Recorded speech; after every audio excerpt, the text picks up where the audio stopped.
Welcome back. The clash between Apple and the FBI heating up as Apple CEO Tim Cook says that creating a backdoor to its technology would set a dangerous precedent. Joining us now is the former CEO of Qwest Communications and the former chairman, Joe Nacchio, joining us.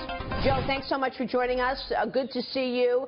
You had a similar conflict with the government, and you went to jail because you did not want the government putting pipes underneath the land to snoop on users' phone calls. Tell us what happened. Well, my situation goes back to February 2001, where I refused a request from one of the intelligence agencies that we believed was illegal at the time, and still is, and there were severe consequences for not cooperating, including a prosecution they brought against me.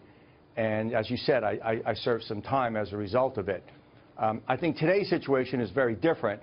You have a legal request from the United States. Whether we like it or not, it's legal. You have a judge ordering them to do it.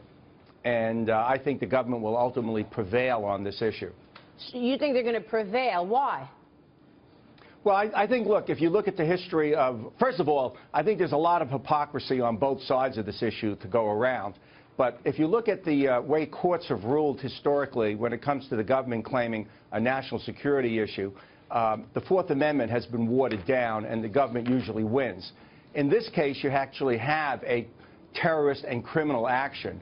I think this is the absolute wrong case to try to argue the privacy one on in terms of public opinion and probably the opinion of the courts. I give Apple a lot of credit for being principled. I think it will ultimately turn out to be a losing case. And I fear that, as in my case, there will be retaliation at some point by the government. I mean, for us to believe the government is pure white on all these issues would be somewhat Pollyanna-ish. But in this case, there's a clear issue that, you know, Apple, if I was the CEO, I would have complied and helped them get into that phone and then fought the issue on the larger issue of privacy, you know, in a public domain.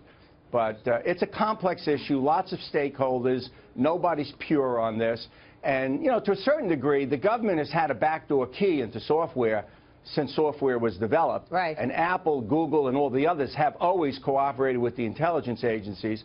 And, Maria, to be perfectly frank, while the FBI may not have access, I would be shocked today if NSA, CIA, and others don't already have access into these phones, despite what Tim Cook says. So that's really interesting. So you think they can get the information if they want it anyway. How much of this then do you think this is like a PR, you know, program for Tim Cook to make sure his customers think, okay, look, you know, the CEO of Apple's protecting my stuff?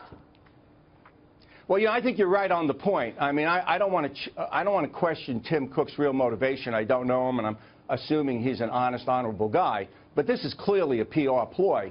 I mean, I'm sure the Apple lawyers know they're going to lose this one. Yeah. And I think it was done to give the customers a sense that Apple's trying to hold the line. But at the end of the day, national security will trump private corporations. And let's remember, despite being principled here, which I applaud, corporations have to follow the laws of the land they operate in, whether it's here, Germany, China, et cetera.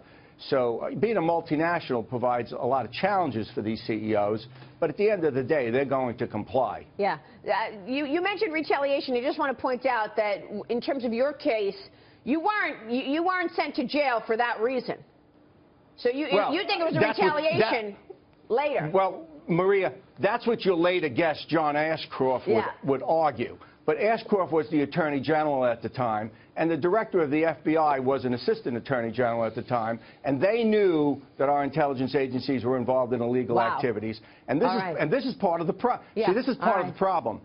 It isn't symmetrical. The government has sovereign immunity. When they break the laws, when government officials break the laws, there's no way to enforce it.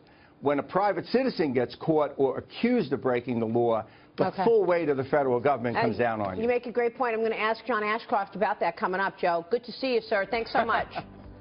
We'll see you soon. Maria. Joe Nacchio. We'll be right back. Thank you.